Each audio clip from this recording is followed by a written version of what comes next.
This episode of the Wedding Film School Show is brought to you by MusicBed, the best music licensing platform for wedding filmmakers. Head over to themusicbed.com and enter our code WFS on checkout to get a free month on your annual wedding subscription. Now, on to the show. Anytime that you can be on the receiving side of a service that is important to you, paying attention to what that feels like and why it feels that way. But I kind of love and relish the concept of like working with someone, like what you're trying to get out of them is that authenticity. You can have a client who is down for all the posing and all of that, but then when it comes to the candid moment, I mean, they might just not have that presence. You can't fake or direct that. How can someone become a better listener? It's just being present, putting yourself in their shoes and being really aware of, how loud are you speaking? How much are you speaking? Like, what energy are you bringing? Are you stressed out? Are you running late? Like, don't bring that into the room. Don't bring that in front of your client. Like you said, read the room. That's like half the job, I feel like. Wedding filmmakers spend so much of their time trying to make good films and so little of their time trying to understand the people they're working with.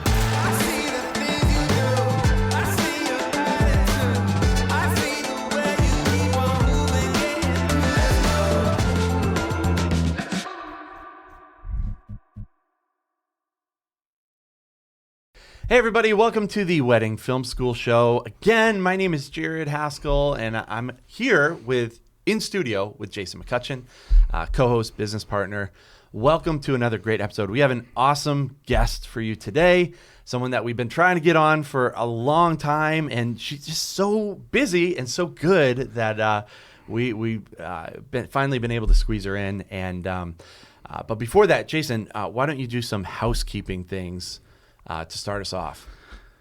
Okay, so first and foremost, hopefully you're enjoying. We're doing weekly releases now. So if you didn't know that, we're doing weekly podcast releases from now on. We're going to be doing our very, very best. If you are listening to this, though, we do have a YouTube channel called The Wedding Film School Show. If you'd rather, for some weird reason, actually watch us do this, or maybe you're just a YouTube person, you're at your desk, you have YouTube playing, whatever it is, we try to kind of be there. So definitely, we'd love to see you over there on YouTube.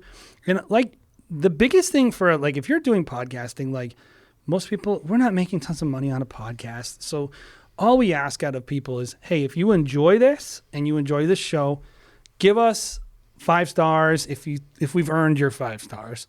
And let people know that it's quality and good. And then like that to us means the world, because we want to be providing value to you. And we need to know, hey, was this valuable? That helps us know. And so we just want to be providing, I think, wedding filmmaking education and maybe a little more nuance, a little bit of a different way. I feel like our guest today, though, is a perfect person to kind of bridge that gap, right? Because I remember meeting Peyton in 2019 at Vision Quest. That was like, seems like a lot of things started there. A lot of relationships, it's like a really interesting event, right? And a lot of people like either at the tippy top or like right before they kind of launched, right?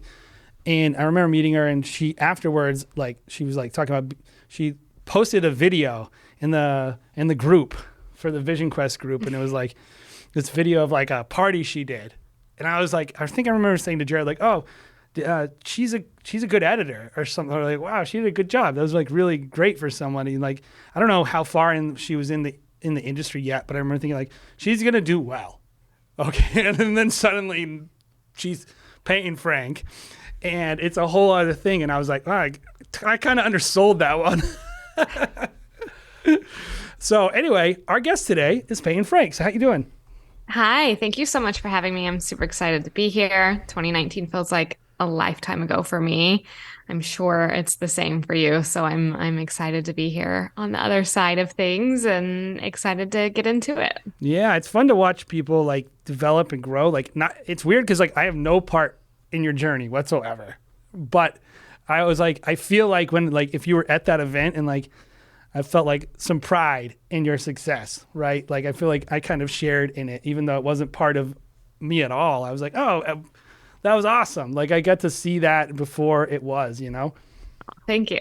That means a lot. And it's like, it's fun going to like Vision Quest, and we usually go to WPPI every year, aren't going this year, but like meeting people And when you meet people, you're just like, that's a nice person. Like, I really like these people. Never looked at their work whatsoever. And then when you finally see your work, you're like, oh, shoot, I should have felt so much smaller around this person. I should have been like a little bit more humble and just shut up. That's funny. And you know, you were definitely one of those people. I was like, oh shit, Peyton's work is so good. And like, I had no idea, just like hanging out, talking, and like group settings to everybody. You kind of just assume everyone's there to like learn and grow. And you know, at these things, everyone's at these like different stages of their business, and just, you know. Well, it just goes to show, you know, be nice to everyone. Totally. Totally. But anyway, Peyton, why don't you tell everybody about yourself and about like your work and kind of your brand? Yeah, so I have been in the wedding industry for 10 years. I started out as an intern and working for a wedding planner in college, and then got into video, have been doing video for like 6 to 7 years. So I have a really deep understanding of the wedding industry, and from a planner's perspective and vendor's perspective, I've worked for florists and calligraphers and kind of like everything in between before really getting into video. Now I specialize in you know, high-end destination events, multi-day weddings, and events with some of the most incredibly talented planners and photographers that you can work with. And yeah, I live in Austin, Texas. Previously was in Dallas, Fort Worth, but have called Austin home for about a year and a half, 2 years. That's great. So one of the things I think that one of the first things I noticed when I started to see, like, because we talked about your journey a little bit, is like at some point you started to, I don't really know what was the chicken and the egg in the scenario, but you started to do a lot of stuff with KT Mary. Mm-hmm. And I was like, okay, it's on. Like to me, in the industry, there's a few photographers who are like kingmakers, right? Yeah. And she's one of them. Like if you get into that circle, you create a certain brand for yourself, and like that kind of lift just starts to happen. Tell everybody a little bit about, like, because I think one of the things people miss, because I even see people all the time, the adversarial relationships they get with these photographers and these people, and it's such a missed opportunity. And so I always want to educate people, like, be nice to everyone, especially photographers and planners. And you might, you know, who knows what that can mean for you. How did that kind of become like a really fruitful collaboration for you? Yeah, I think this is a great story, so I'm glad that you're asking about it. I met KT it was in the pandemic, either like late 2020, maybe September of 2020. And I had connected with a planner previously at the end of 2019 or early 2020 before the pandemic, Amanda Slater, outside of Colorado.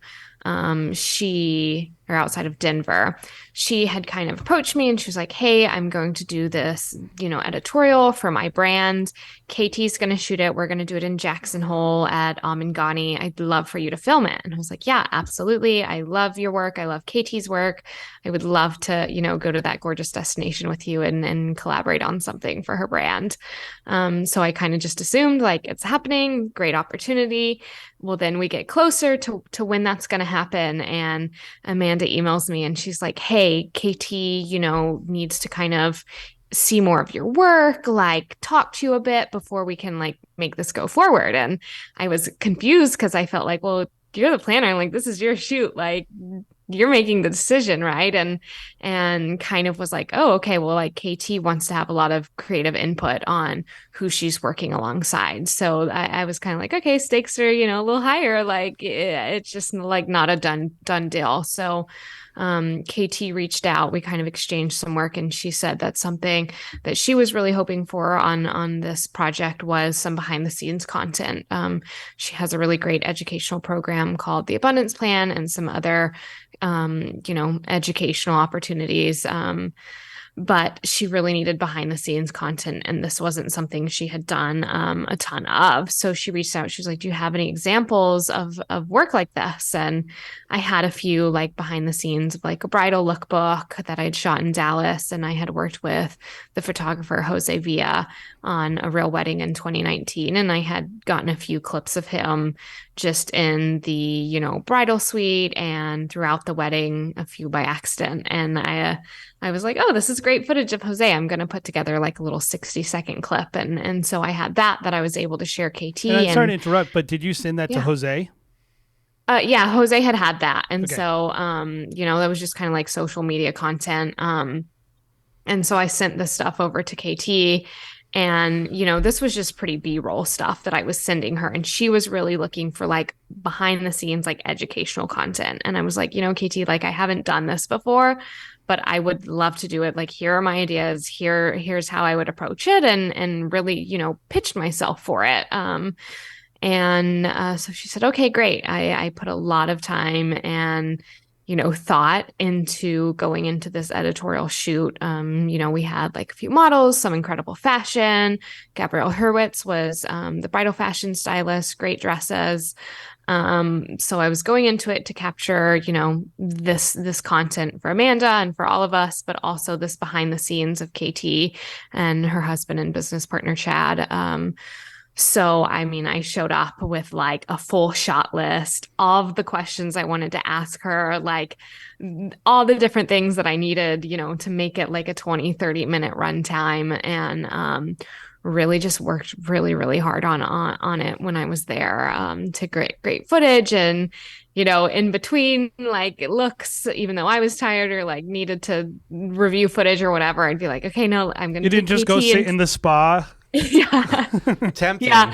I was like, I'll take KT over here and we'll do this little quick interview. And, just did all this like prep work and production work. And then I got home and I spent all of my time editing this, really doc style behind the scenes content. It's something to this day I'm still super, super proud of, just because I put a lot of effort into it, and it was something brand new, which, for me, like I love doing things that are new. I love a creative challenge, and that really appealed to me. And then meeting KT and seeing how she works, she's very focused. Like there is a reason why she is the best of the best. And she has just years of experience and varied experience. And she's a very smart, just hardworking, talented, creative artist and business person. And that really, really just resonated with me and someone who I really look up to. So, I was able to kind of shape this behind the scenes to look like,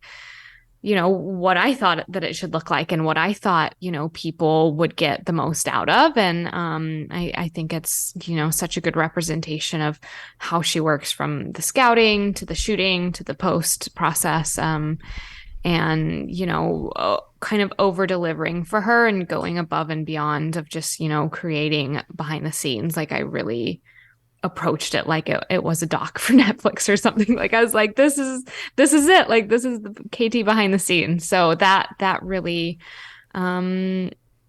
it landed with her. Like she saw the effort that I put in, and she saw that I wasn't taking this lightly, and I treated her as my client. So, our relationship just went from there. Nice. So many good pieces of advice in there that you're just telling your story, but so many things I think that wedding filmmakers can take away. First of all, just hearing about KT and kind of putting myself in her shoes about like, she is at the top of the industry when it comes to photography. Mm-hmm.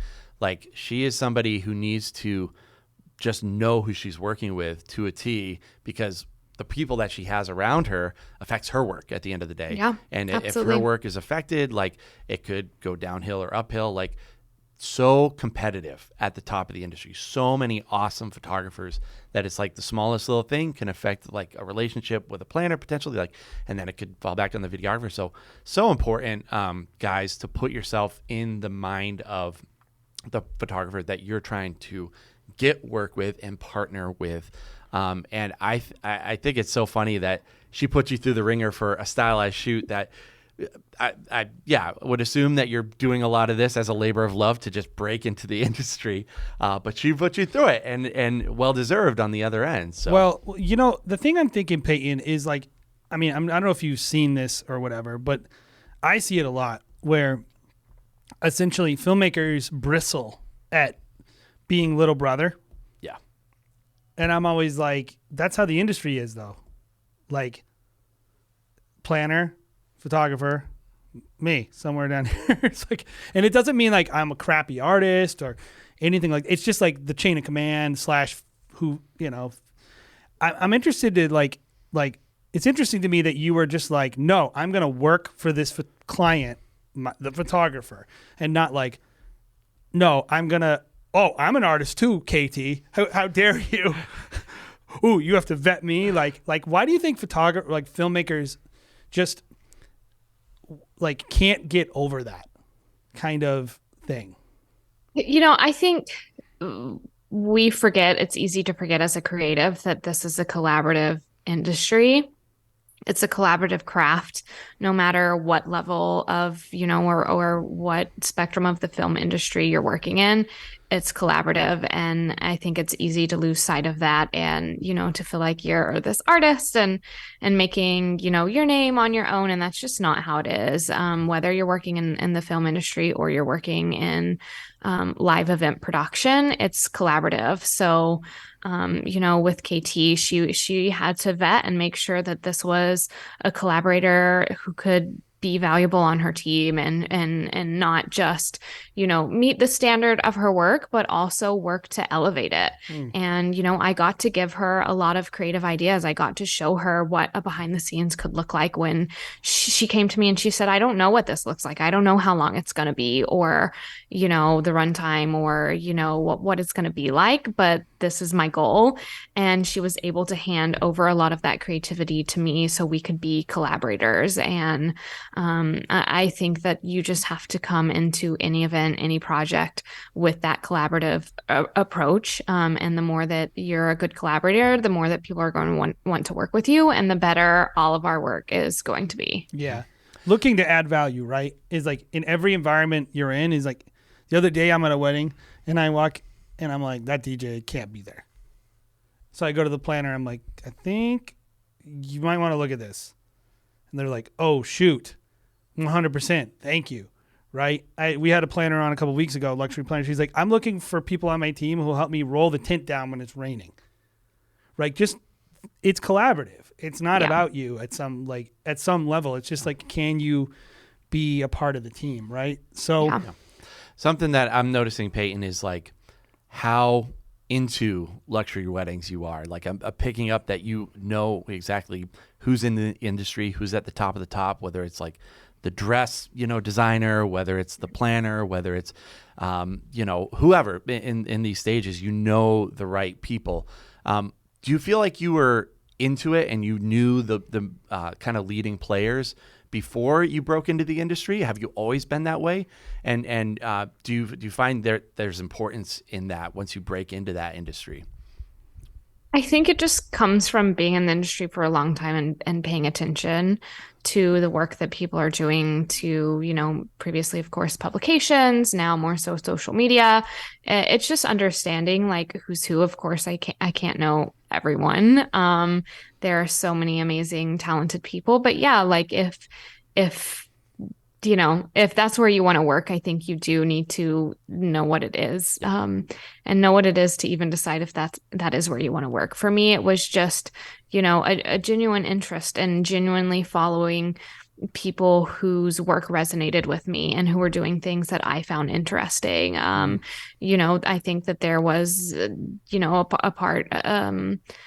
a point in my career where I was like, I don't really want to do weddings if I'm continuing on the same path and continuing to do the same sort of thing. But it was when I got to a level of working with, you know, this next level of collaborators and creatives who were doing something just over the top that really kind of kept me interested. I'm, you know, someone who likes new challenges and new things. And I think that kind of satisfied my need. But yeah, I think that, you know, just keeping up with the industry and all of that, if that's something that interests you, then yeah, it's important. At least in your local market, like even if you don't have aspirations, and you know, we talked before, and I think like you kept saying, well, you know, what's interesting to me and what's interesting to this part, like kind of like that's a big thing for a lot of us is, well, what's interesting to you? Like what will keep you committed, right? Because it takes total commitment. If you're going to do this, it's going to take your heart and your soul, and, you know, hopefully you rest, but also at the end of the day, still you're leaving it on table, right? And I think you got to be interested. So one of the things I know you're interested in looking at your work, and you're talking about magazines, is kind of editorial. You like fashion, you like the beauty industry, like dresses, like all of that is just coming through in what you do. And so obviously you're involved in editorial. You're also involved in weddings. I'm not going to lie. Sometimes I look at your work and I'm like, I can't tell the difference, like between which one is an editorial styled, which one is a wedding. That's a game we should have played. Yeah. But I think that's intentional, right? And I think that's part of the magic.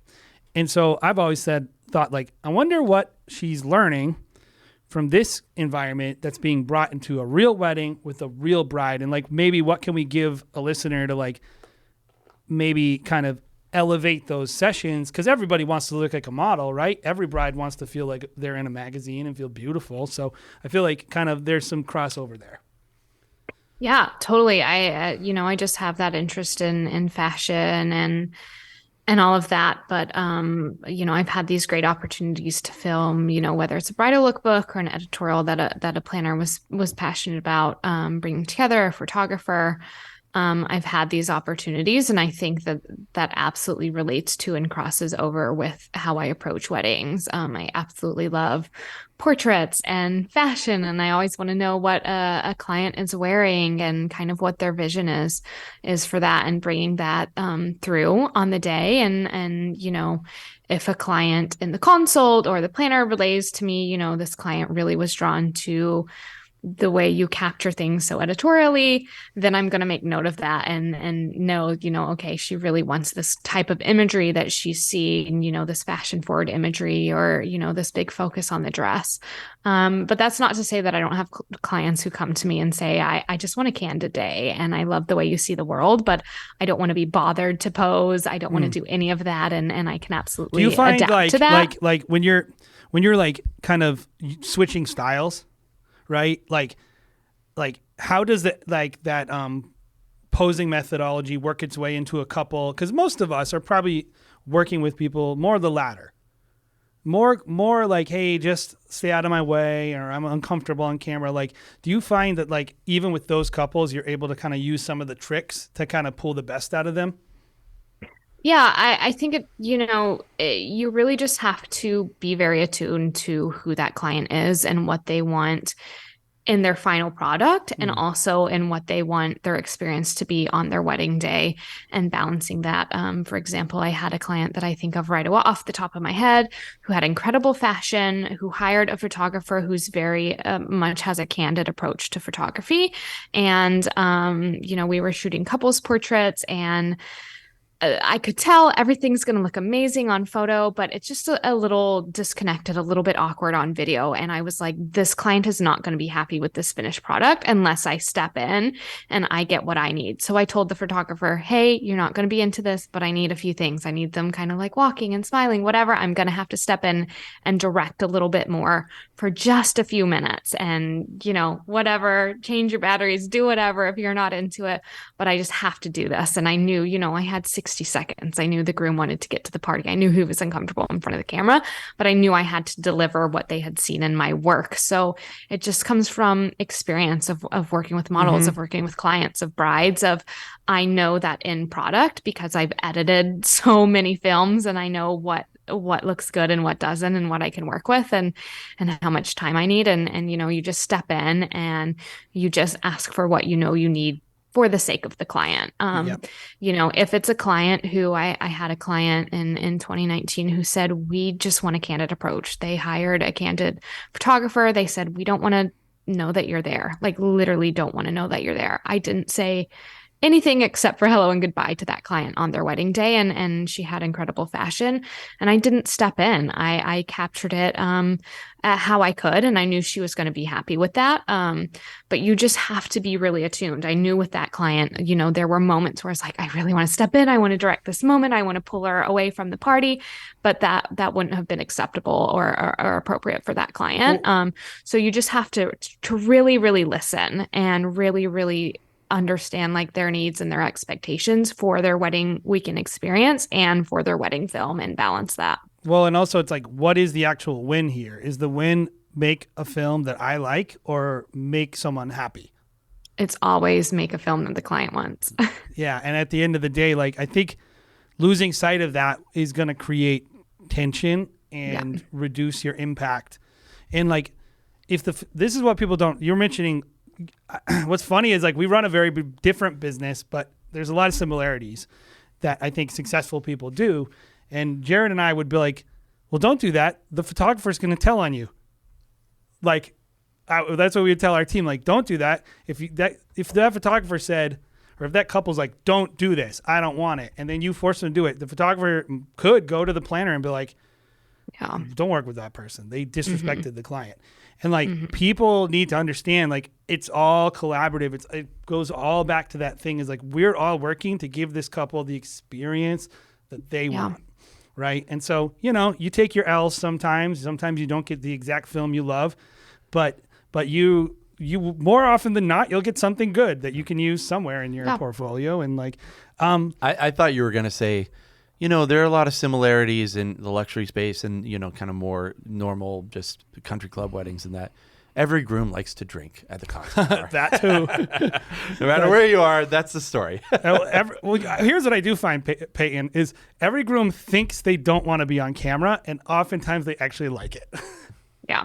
Yeah. I mean, and I think that's the same for every client. Some couples are very used to being in front of the camera, but most couples, even if they are used to it, they're nervous on their wedding day. It's high pressure, it's high expectations, and they're very attuned to your energy, the energy of the photographers, the planners.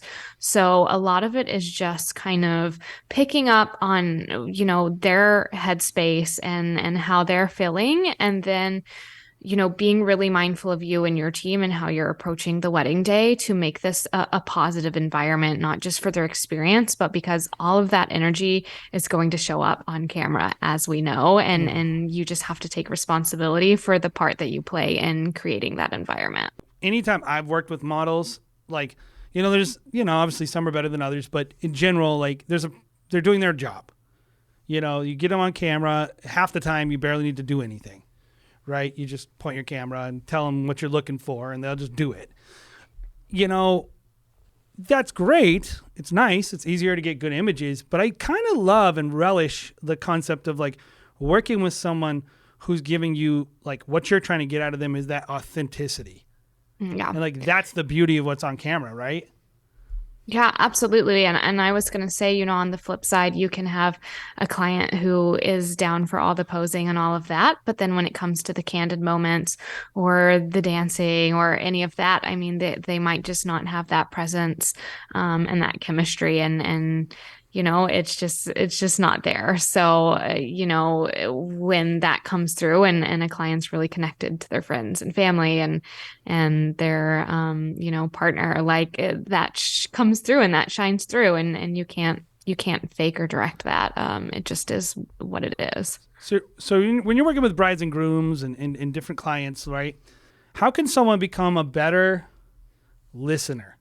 You've mentioned so much of like essentially, empathy, listening, feeling it out. Like how can a filmmaker become a better listener so that they have a better sense of all these things on the wedding day and they're not kind of tone deaf, I guess is what I would say. Mm-hmm.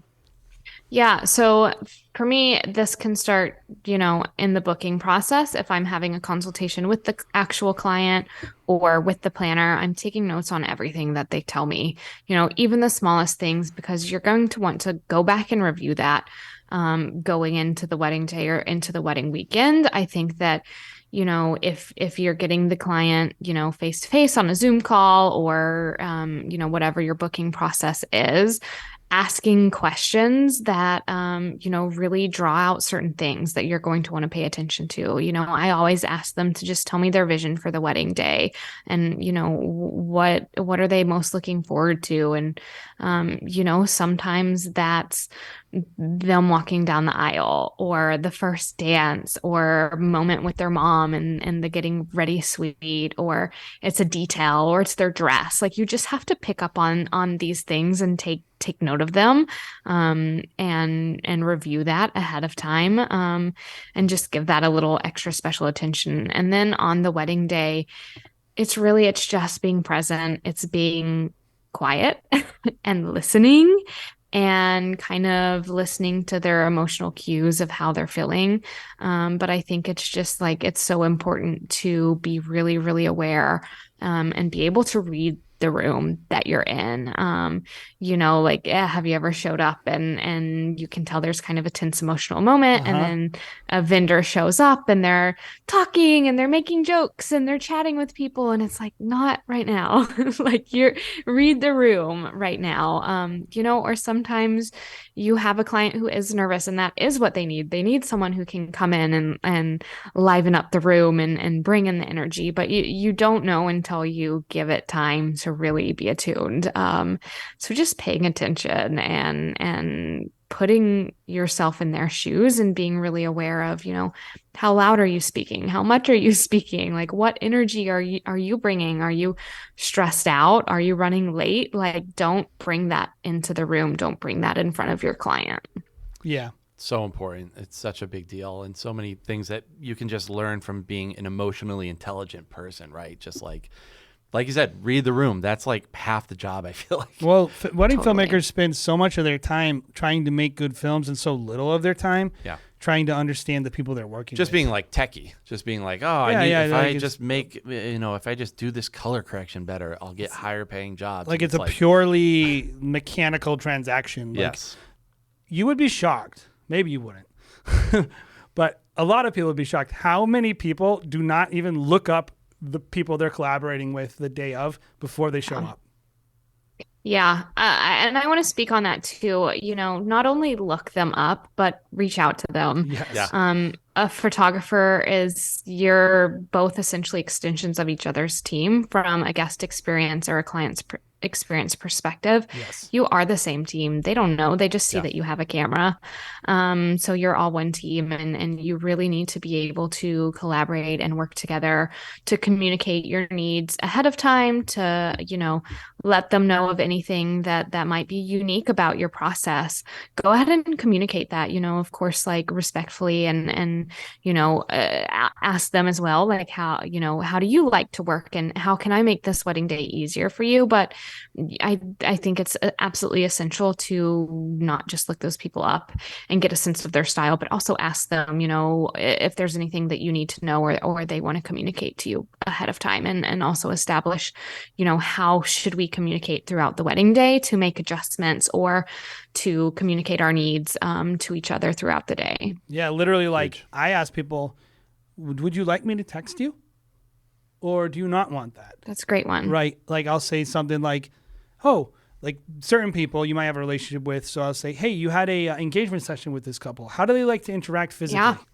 How do they what are we trying to accomplish? Oh, they don't like to touch each other. They're very awkward. Mm-hmm. Okay, well, like, I'll keep that in my mind, right? For the whole, and it's not just like making the photographer feel comfortable. I'm thinking, like, I'm going to be missing things from this film that I normally would have. So I have to compensate in other areas. And I think about, like, what are some ways that people can learn that without just experiencing it for years and years and years? And, like, how can you walk into a room without just having to and understand that without shooting? I don't know. I don't know if there's any shortcuts. I don't know. I think that one thing, that is a practice that I like to do is just paying attention whenever, we're providing a service to a client on a really important day, on a day that they're, paying us a lot of money. They're paying a lot of money for this party, this experience. But anytime that you can be on the receiving side of a service that is important to you, paying attention to what that feels like and why it feels that way. So for me, I love to go to a spa day. And I've been to, different ones or received, an experience from different people, and you pick up on the smallest things, and, you realize that it really is those small things that take an experience from average to extraordinary. My boyfriend and I, we just did an incredible 2-week vacation in Hawaii.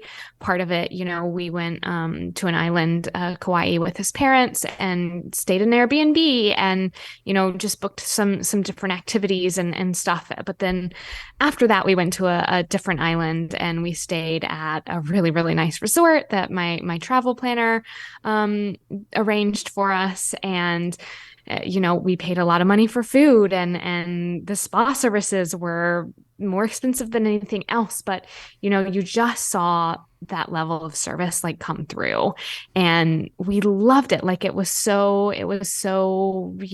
life-changing and so what we needed. And you could really tell, as someone who works at the spa's concierge or this, resort's concierge, it differed a lot from like the Airbnb host, how they interacted with us.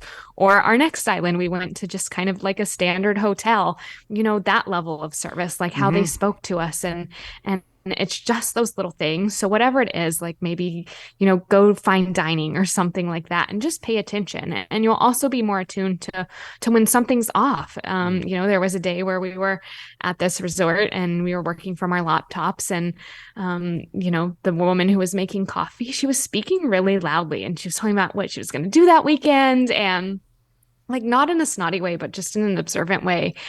I was like, I don't think she's going to be here for much longer. Like you can't talk that loudly and you can't talk about what you're doing this weekend at this resort where, people are coming for their honeymoons or they're coming to get away from their super high stress, important jobs. Like they're expecting the best of the best.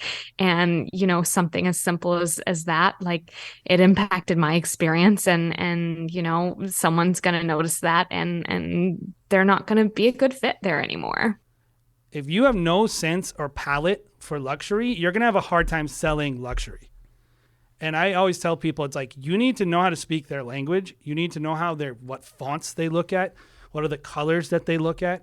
Like every single part of that experience, like listening to that person starts way before they are your client. It starts with like understanding what they want to buy and who they're comfortable working with. And if you don't have a sense of that, like, I don't know, like I do think it's tricky, right? Because if you just don't have a palate, I can't just force you. I can't say everyone can develop that. Like, I'm not sure. But I'll tell you, you definitely won't develop it if you don't invest in experiencing it or just learning about it. Yeah.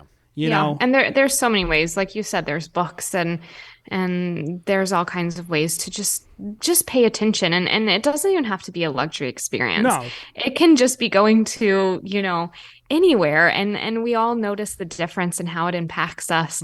When you're paying for anything, it doesn't matter what it is and you're getting good experience versus bad experience. And, we're talking about someone's wedding day, something that is one of the most important, milestone moments in someone's lives. And everyone, no matter how much they're paying you or, what their wedding is like, they deserve to be treated like the couple, like the client, like it's their day and whatever you can do to make that experience more enjoyable for them and easier and more peaceful and more relaxing and more joyous, like that's your job. And I think across the industry, we can always continue to do better and do better and do better at that. And all this before you even deliver a wedding film. Yeah.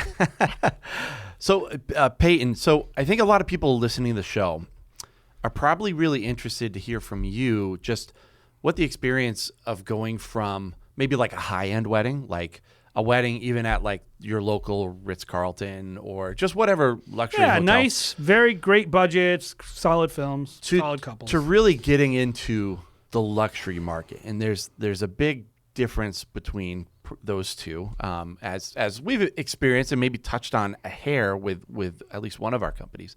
Can you maybe talk a little bit about the difference between the two and just what that looks like for you on any given wedding day? Are you primarily shooting like multiple day events nowadays? Do you still do the one, you fly in one day, film the day, and then head out? Are you doing full weekends primarily at this point? Like what does your kind of workflow look like, or does it vary? Yeah. So first off, I'll say that my approach to any wedding is the same.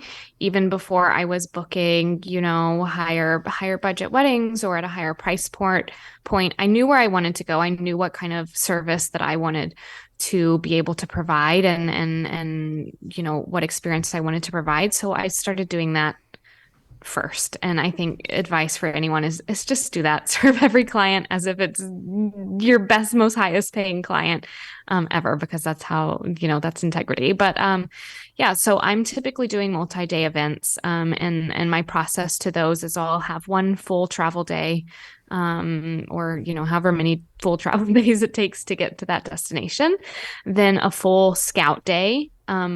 This is a day no events, no filming is taking place. I might be shooting B-roll or stuff like that, but that's a full scout day. And then the event starts. So that may be a welcome party, a rehearsal dinner, even like a pre-wedding couple session if they, want to do that. And then the wedding day, sometimes a post-wedding brunch or something.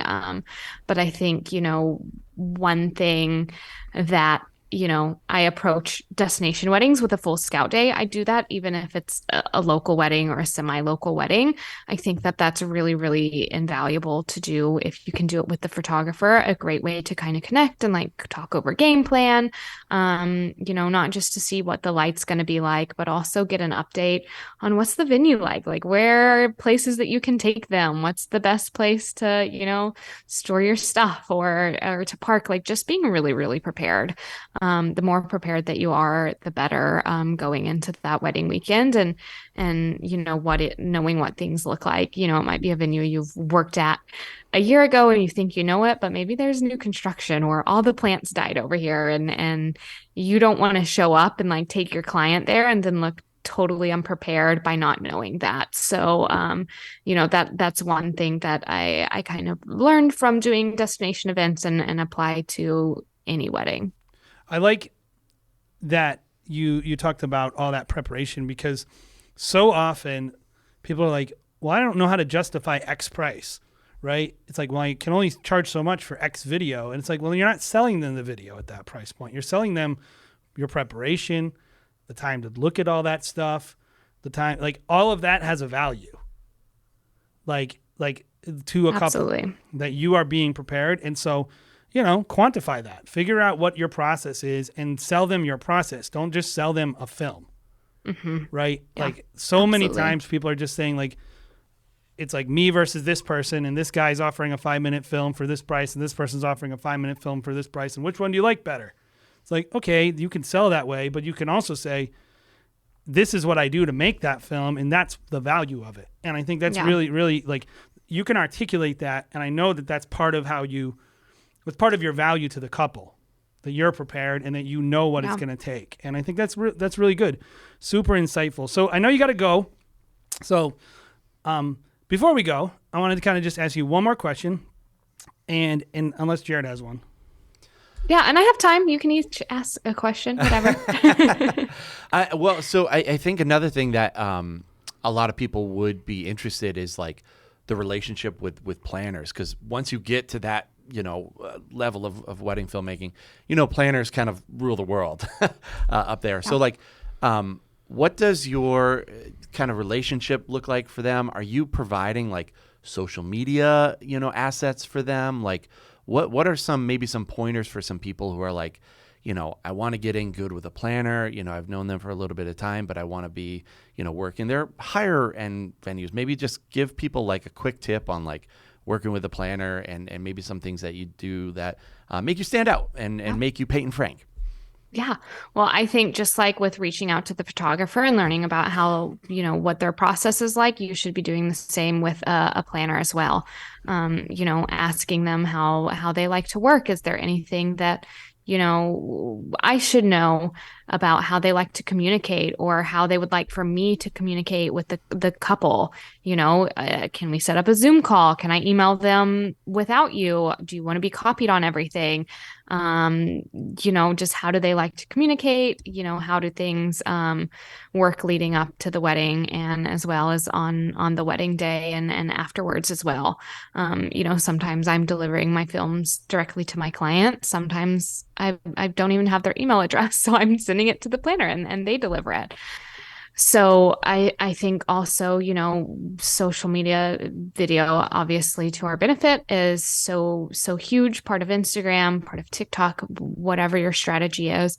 But asking that planner, hey, is there anything that you need or you want or would be valuable from me that I can give you? That might be, do like a 15-second behind the scenes reel of me just like adjusting the table, or of me like fluffing the bride's dress out before they walk down the aisle.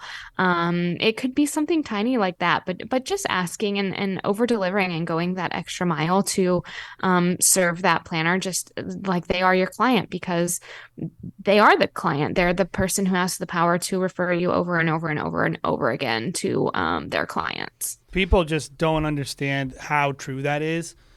I will say it's interesting is like, I do sometimes wonder if like I'm just out of touch now, like with the normal experience of most of the people who are like making wedding films. Cause I'm always like, well, do this for your planner and do this for your planner. And it's like, I do a lot of consults and coaching, and like a lot of people don't have any planners. And so I'm interested, like kind of, I think we're like, what would you say now to someone? Cause not to say that you're like, the boss of wedding planners, but what would you say to someone who's like, I don't know any wedding planners. Like, I don't even know where to start. Yeah. You used to work for a wedding planning company, right? What would be something that would be a great way to kind of open that door?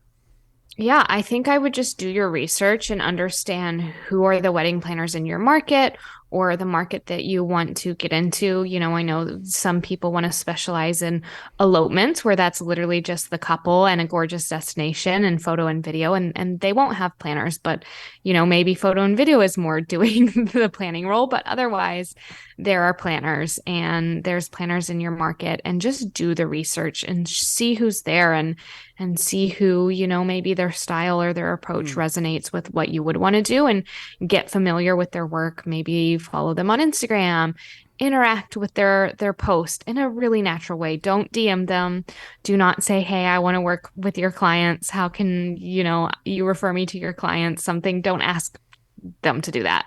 Planners are very busy people, but be familiar with your market, and then see, are there certain events that they're going to locally? When I was in Dallas, Fort Worth, there were just tons and tons and tons of events for the local market, and get involved in those. Go to those, or offer to film them for free, stuff like that, just to kind of start being in the room and knowing who's who, and who you enjoy working with, because it can be really, really powerful when you find creative partners who you love working with and love collaborating, and they can help elevate your brand and business, but you can do the same for them. That's really a beautiful relationship and invaluable relationship to have. Yeah. What is it about Texas that produces the best wedding filmmakers?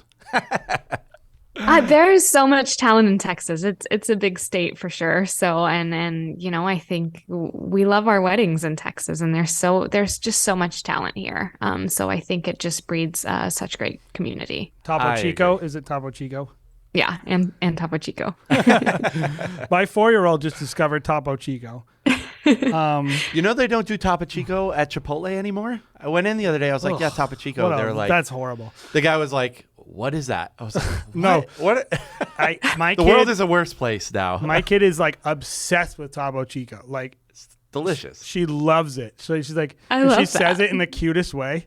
As a 4-year-old, Topo Chico? Yeah. If you don't know about what Topo Chico is, it's a seltzer water, spring water, bubbling mineral water. Put it this way: it's your first step into anything luxury. It's your first step into anything Texas. My dad's from Dallas, McKinney, Texas. Mm-hmm. So okay. like I'm somewhat a Texan. I'm a Texan adjacent. Yeah. And I lived in Texas for almost 6 years, so yeah. I feel the same way. Yeah. So anyway, we love Texas, and we've been lucky enough to talk to a lot of great filmmakers like you, Peyton. And so we're really, really grateful to have you on. I honestly really, really good stuff, Peyton. I'm super appreciative of it.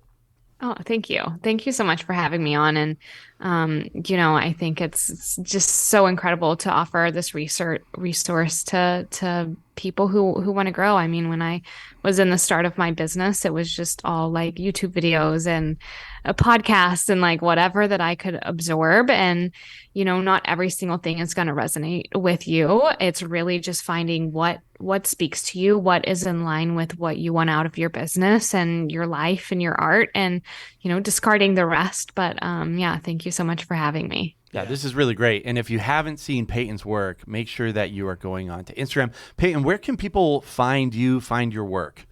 Yeah, Instagram's definitely the best place. It's just at Peyton, Peyton Frank. I post there. I have so much work from last year to catch up on sharing.